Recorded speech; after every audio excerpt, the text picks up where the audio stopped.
remembering the legacy.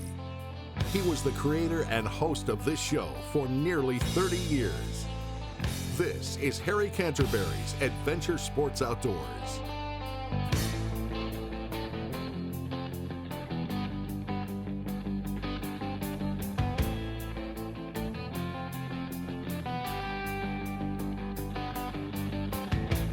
There I was, back in the wild again, and I felt right at home where I belong. I had that feeling coming over me again, just like it happened so many times before. Yeah.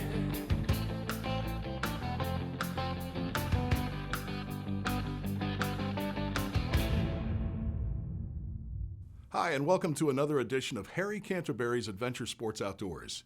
We got a great show for you today, and of course next month we'll have our very own Pat Sullivan, Mr. Fish, on board with some fishing and fish cooking adventures for you as well. But coming up next, we visit arms expert and historian Dave Barth to talk about the guns of the Old West. Check out Dave's pistols and rifles right out of the 1800s and what they may be worth today. So stay tuned today for a very interesting show. Adventure Sports Outdoors is brought to you in part by Corsall Lumber, manufacturers of quality hardwood products, buyers of standing timber in Smithfield. Central Pool Supply, everything from pools to pool tables and much more in Peoria on West Pioneer Parkway. Kelleher's Irish Pub and Eatery, located on Peoria's riverfront, open 11 a.m. daily. Goodwill, supporting our veterans with job placement assistance, health, housing, and resource referrals. And the General Wayne A. Downing Home for Veterans, all because you shop and donate. And by Lori Feld of Allstate Insurance at their new East Peoria location, 411 East Washington Street, next to the U.S. Post Office on the corner at the bottom of Springfield Road Hill. Our thanks to all of these sponsors. Welcome to another episode of Harry Canterbury's Adventure Sports Outdoors. I'm Dave Barth, and in with me today is Jim Fornoff. We're going to talk about post-Civil War guns, the Indian War era from 1865 to 1890. I started out a few years ago as a cowboy shooter. I'm not as active in it now as I used to be, but it's a grand sport. It's something that it's not so much how good you can shoot, but the camaraderie, the fellowship you have with the other shooters. I would certainly recommend it. I've had a good time with it, and I may get back into it again before too long. Today we're going to talk about initially the cowboy guns, the Indian War guns from the 1860s into the early 1870s is what we have here on the table. This is a Civil War Smith carbine. It was a paper patch cartridge in the Civil War, and immediately after the Civil War they converted to 50-70, a cartridge gun. Indians, cowboys, cavalrymen all carried these. It was pretty much replaced by a trapdoor Springfield carbine. This is a saddle ring. It's a single shot. You open the trapdoor, drop the shell in, and you're ready to go. You could tie it to your horse or put a sling swivel on it. And again, it was a 45-70, extremely durable rifle. And then that was the standard cavalry carbine, and this is the standard infantry rifle. A little bit too big to carry on the horse, same caliber, a little more powder. And a rifle like this is worth in the $1,500, $2,000 range. The cavalry carbine, probably double that. They just made a lot less cavalry carbines. And then we have a real Indian rifle here. This is a Civil War 1863 Springfield. It had an Allen conversion done to it, converted to 45-70. And the Indians, when they got hold of this rifle, they cut the barrel off. They were always in the need for short-barreled carbines. Then they wrapped it in leather to support the stock and looks in the tacks. And you've got to watch on reproductions of these because they reproduce these almost immediately after the 1890s. They started making rifles that looked like they were captured by the Indians. And you can tell the authenticity by the tacks and the wrapping and the appearance of the rifle. And then we have a couple of handguns from the Civil War, thank you, Jim, that were used all the way into the 1870s, even early 1880s, even after cartridge guns were produced. This is an 1858 Remington, it's 44 caliber. It's got a Union marking here, a cavalry acceptance mark, and they converted a lot of these in the late 1860s, early 1870s to cartridge guns. They take a black powder handgun and convert it to fire cartridges. And a handgun like this, you're looking in $1,000, $1,500 range, and even the conversions will bring that, if not a little more. It used to be the cartridge conversions made the gun worth less, but now everybody understands the significance of cavalry guns and cowboy guns and Indian guns and what have you. Then Jim, hand me that Colt. This is one of the primary weapons of the Civil War. It's a Colt 1860 Army. It's in 44 caliber and 6-shot. And they did the same thing with this. They converted a lot of them after the Civil War to cartridge guns. In fact, they made these in conversions all the way up to 1873 when they came out with the Colt single action. Now we're going to talk about collecting Cowboy and Indian guns post 1873, and we're going to start with a Winchester 73 rifle that you see in the movies quite a bit. This is a 24-inch octagon 4440. It's an original blue. It even has a cleaning rod in the butt plate. The cleaning rod alone could be worth $150. They're just hard to find. A rifle like this with a good bore and good shootable condition, you're looking at probably $3,000 to $4,000. The one next to it is a special order Winchester 73, and the more special order features, the condition, the bore condition, the bigger the caliber normally means they're worth more. And this is a 73, and it's got a half button magazine. It's got half octagon, half round. Bore condition is great. And you're looking at about a $2,500 rifle. Again, condition is everything. Then right next to it is a 73 Winchester saddle ring carbine. Again, it has a saddle ring on the left-hand side to tie it to your horse. And again, the caliber is everything as far as value. It increases the value. Normally, the bigger the caliber it is.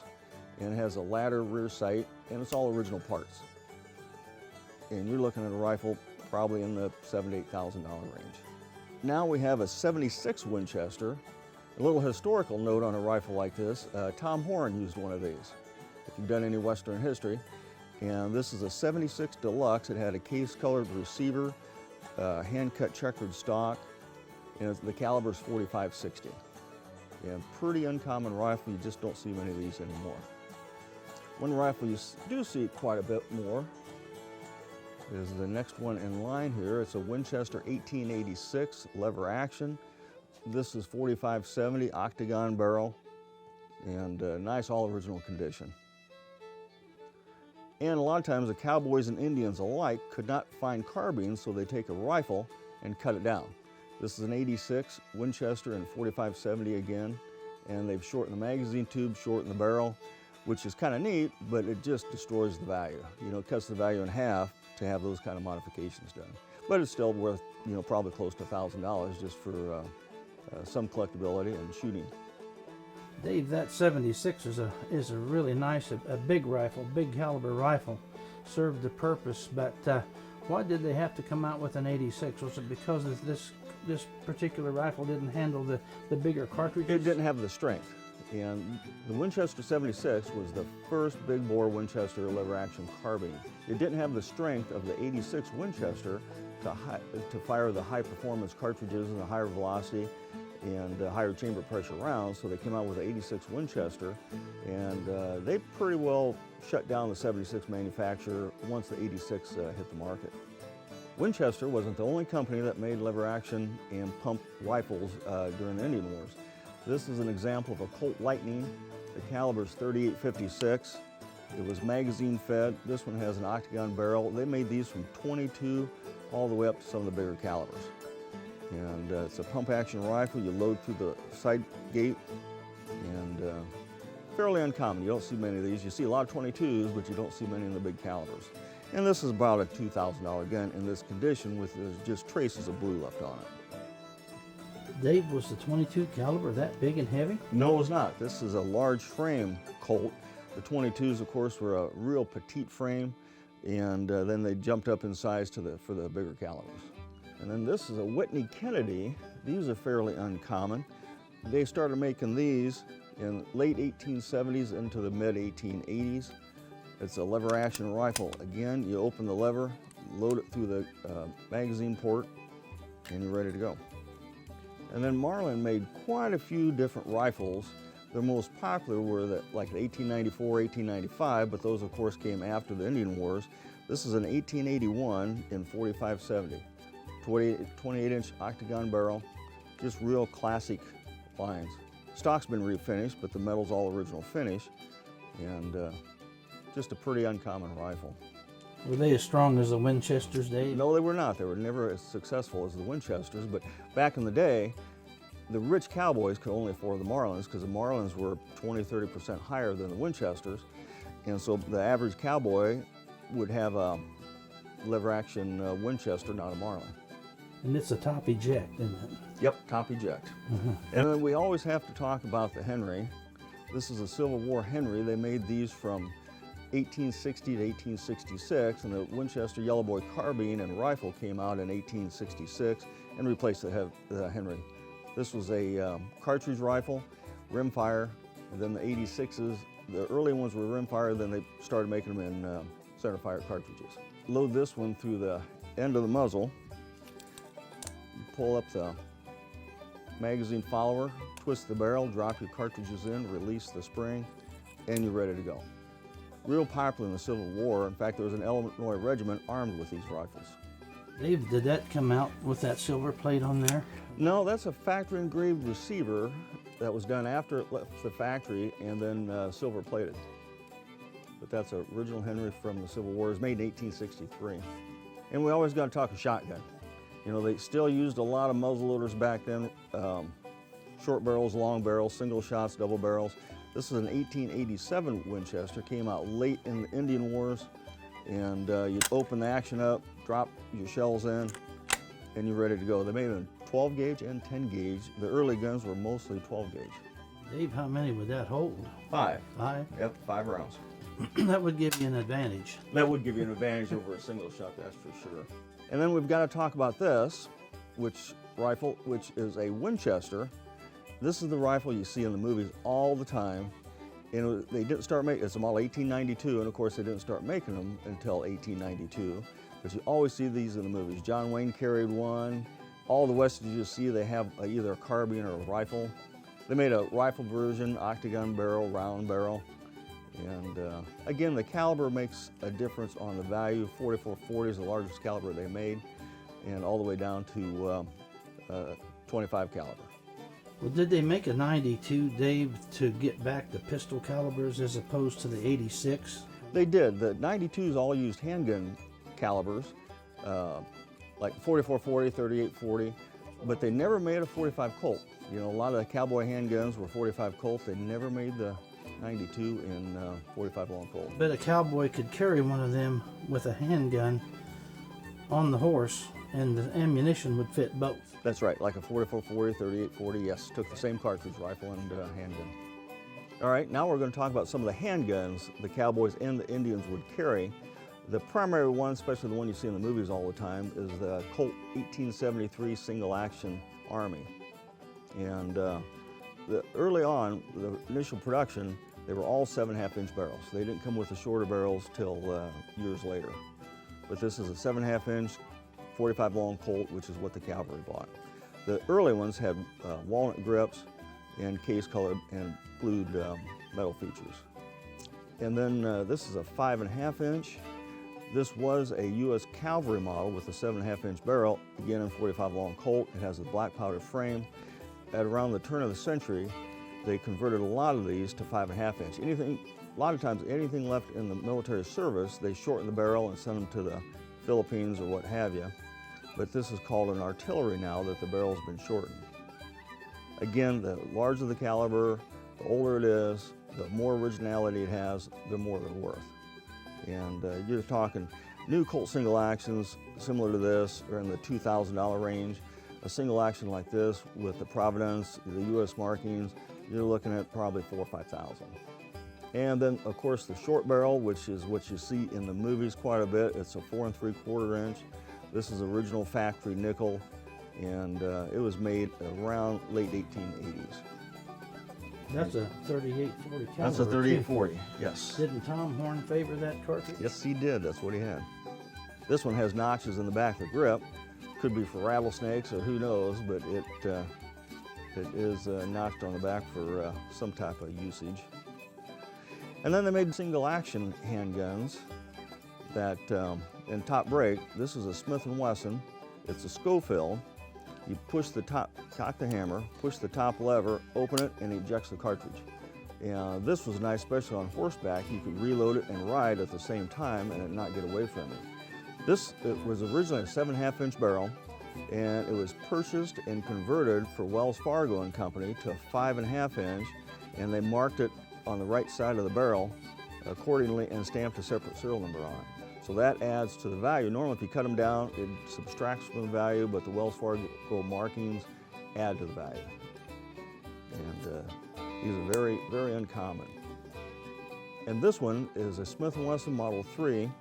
It's in a .44 Russian caliber. The barrel has not been cut like the other one. It's a top break also.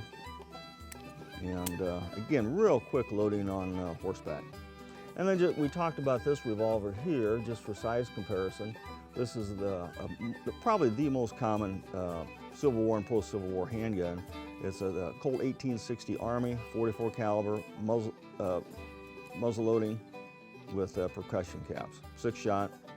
And they did a lot of conversions on these. Again, the poor cowboys couldn't always afford a Colt single action, but they could afford a modified Civil War gun. So a lot of them went west after the Civil War. A lot of these went west, and a lot of them saw service. I think one fella phrased that up as that 1860's got more curves than a dance hall girl. Sure does. There's no square corners on it at all, hardly. Hey, Dave. Afternoon, Alf. How are you? Good, good, good. I was thinking about getting a handgun for my wife.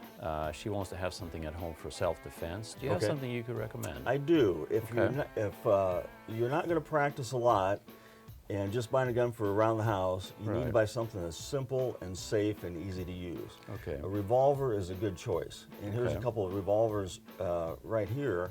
Revolvers are inherently safe. They have a transfer bar safety. A lot of them have an internal lock, or an external lock that you can lock the action up. This particular one is a Smith & Wesson 38 Special. It's equipped with a laser grip. So if you're not a very good shot, you just put the laser on the target, and that's where it'll hit. And it's not too heavy for a female? And that's another thing. You want something small, lightweight, that they can get a concealed carry in their purse, carry in the car. It needs to be small or you're not going to carry it. If recoil is a factor, you can buy handguns of smaller calibers that are still pretty powerful. Okay. Here's a Smith & Wesson 22 Magnum, and then here's a Smith & Wesson 22 revolver. There's other makers besides the Smith & Wessons I have here. There's Ruger, Taurus, many different companies that make a fine quality handgun. That would be a good choice. Now, if your wife takes up shooting and target shooting and practicing, then you can consider a semi-automatic. Okay. Here's some examples of these. We have a Kimber. It's a baby 1911 9mm. We have a Smith & Wesson 9mm, a Glock 43. This particular one is a flag edition. Most of them are black or a two-tone, and that's one of the smaller ones, and then they go up from there as far as size, in a 9mm. I sometimes go out west for hunting, and I worry about grizzly bears. What would be a good gun to deal with that issue? 41 Magnum on up. 41 Magnum, 44 Magnum, 500 Smith & Wesson even, but those get to be on the big side, and they're hard to carry, especially if you're backpacking or something like that. Okay, all right. Well, thank you. But ammunition is real short supply. We're getting hollow points in, full metal jackets, ammunition trickle in, which they're a lot less expensive. But ammunition is starting to get just a little bit better. So hopefully by the end of the year, we'll have a full selection again. I'm Dave Barth with your Sportsman's Tip of the Week. Well, now if you don't collect and you're still a cowboy at heart, they make some really nice reproductions. In fact, the reproduction rifles and handguns they're making today equal, if not surpass, the quality of the originals because of the quality of the steel and this and that. They're just top quality firearms out there. The first one here is a Winchester 1892. It's a rifle version, 24-inch with a round barrel, and just a pretty rifle, made by the new Winchester company. What caliber is this one, Jim? This one's 45 Colt, Dave. 45 long Colt, which they never made in the Winchester original rifles, but that's one of the most popular calibers they make now, that and 38 Special. This is a 73 Winchester. It's the rifle version, octagon barrel. They make this in a dozen different models. This is a 73, 24-inch octagon barrel, 45 long Colt, and just top-notch quality. Very good. And virtually all of these are made in Italy. Some are made in Japan by the Winchester plant. This is a reproduction Henry, and you can tell by looking at it, very, very nice quality. They make this in a brass frame and a steel frame like they did originally. And if you compare it to the original, it's just almost 100% copy. Just beautiful stuff. And you could get ammo for this where you can't get ammo for the original Henry cartridge. The next two rifles we have are 66 Winchesters, both of them with an Indian flavor. This is a saddle ring carbine commemorative from 1876 to 1976. It's a 4440, is it not, Jim? Yes, sir, 4440 Winchester. And they make these in just plain Jane models, and new ones sell for about $1,000 in that ballpark. The Henrys right here in the $1,200, $1,300 range. 73s like this one are in the $1,000 to $1,200 range, and the 92s in the same range, $1,000 or better. Then we have some nice handguns. This is a 1851 Navy, and who carried one of these, Jim? Or Well, the carried first a brace guy, of them? first guy that comes to mind is James Butler Hickok. He carried a pair of those, as far as I know, a long time, probably right up until he was killed. Yeah, he was carrying a pair of these when he got killed. They called him One Shot Bill. And if you get into enough history, even oral history, you'll find that he was quite a fella, but he was no one to mess with. When he pulled that thing out, you were gone. One shot. That's why they called him One Shot Bill. And like Dave said earlier, a lot of those 36 Navies went west after the war. A lot of the old cowboys had them. Some got converted to metal cartridge, but it's still a good old piece, just like it sets. Yep, sure is. Hickok carried these even when he could have carried a Colt single action. He was just more comfortable with the balance, the accuracy. He just was a big fan of the 51 Navies. Then you've got a couple of pre-conversions and pre-Colt single actions. Yes, when the war was over and a lot of folks went west, and Colt had a factory full of parts, and they were having a lot of trouble. I mean, their whole livelihood was going. And they had a fellow by the name of Mason and a fellow by the name of Richards. I think they actually say Mason, Richard Mason. Richard Mason. That's what they Yep. call that conversion. They took the loading lever out from under the barrel like you see here on the Colt Navy. They scabbed on an ejector rod, cut the percussion nipples off the back of the cylinder, and shimmed it up with a big wide plate here. Actually cut a notch in it, if I can show you. To flip it open with the hammer on half cock, you can breech load it. It was a big cartridge revolver. And you had the grips custom made. I didn't get them custom made, but I bought them on sale from a grip maker out of Missouri. Oh, okay. And I fitted them on there. Some of them have better work. And the same with this one. This is another 1860 conversion. That's chambered in 45. That's not the correct caliber. This one is the correct caliber in 44 Colt. Those were actually 44s. But if you're making reproductions, if you want to keep the cowboy shooters going, make what they can shoot. But the quality is quite nice. And make them authentic. And Jim's right, the quality is excellent. It's fine. This would be an 1871. It's an open. It's still an open top. You notice there's no Top strap. top strap across the cylinder. Yes, sir. Thank you.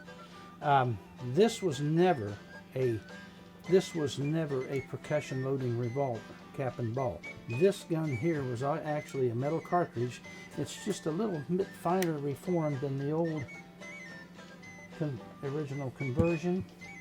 That particular gun, I think Colt maybe about 7,000 of those in 44 caliber.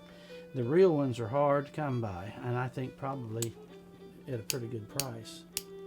Yeah, this was the first large bore cartridge gun that Colt made from scratch, not a conversion.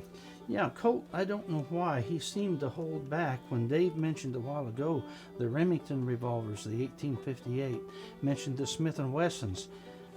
They had a top strap way ahead of Colt. Not really sure, but he seemed to be reluctant to move on past that.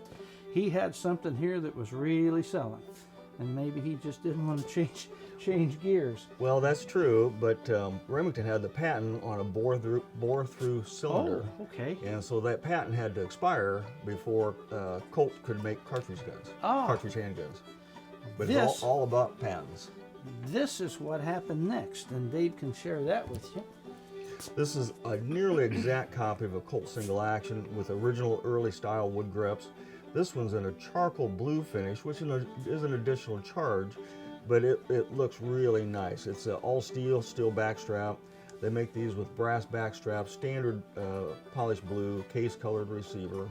Some of them are martially marked. This one is not. It has the early ejector rod was a bullseye, then they changed it to lever. And put the hammer on half cock, open the cylinder gate, load 6 rounds. If you're going to carry it fully loaded, you want to carry it like John Wayne, with the hammer down in an empty chamber. If a handgun like this has the original features, and if you drop it on a loaded cartridge, it'd go off. But really nice stuff, and they sell new for $400 to $600. Covers the vast majority of the reproduction single actions. Years ago, I read it. I think it's probably maybe oral history. There was a fella that had one of these new, probably a 7.5-inch barrel. He was playing cards in the Custom House in Wichita, Kansas. Had to be in the early 1870s. A fellow by the name of Earp, maybe you've heard of him. It slipped out of the holster with a loaded one under the hammer. It discharged, shot a hole through his coat, and went up through the ceiling. Now, history doesn't say he did it, but just that once, and that was the end of it. So he probably carried 5 beans in the wheel from there on. But Well, we're dressed as cowboys today to play the part. We don't have an Indian today, but we're dressed this way to honor Harry Canterbury. And I'm Dave Barth. Thanks for tuning in, and very special thanks to our friend Jim for talking Cowboy and Indian guns, and we will see you next time. Adventure Sports Outdoors is brought to you in part by Corsaw Lumber, manufacturers of quality hardwood products, buyers of standing timber in Smithfield. Central Pool Supply, everything from pools to pool tables and much more in Peoria on West Pioneer Parkway. Kelleher's Irish Pub and Eatery, located on Peoria's riverfront, open 11 a.m. daily. Goodwill, supporting our veterans with job placement assistance, health, housing, and resource referrals. And the General Wayne A. Downing Home for Veterans, all because you shop and donate. And by Lori Feld of Allstate Insurance at their new East Peoria location, 411 East Washington Street, next to the U.S. Post Office, on the corner at the bottom of Springfield Road Hill. Our thanks to all of these sponsors. Hey, thanks for tuning in to another edition of Harry Canterbury's Adventure Sports Outdoors. Next month, Pat Sullivan will be here with some fishing and fish cooking adventures for you, so don't miss that.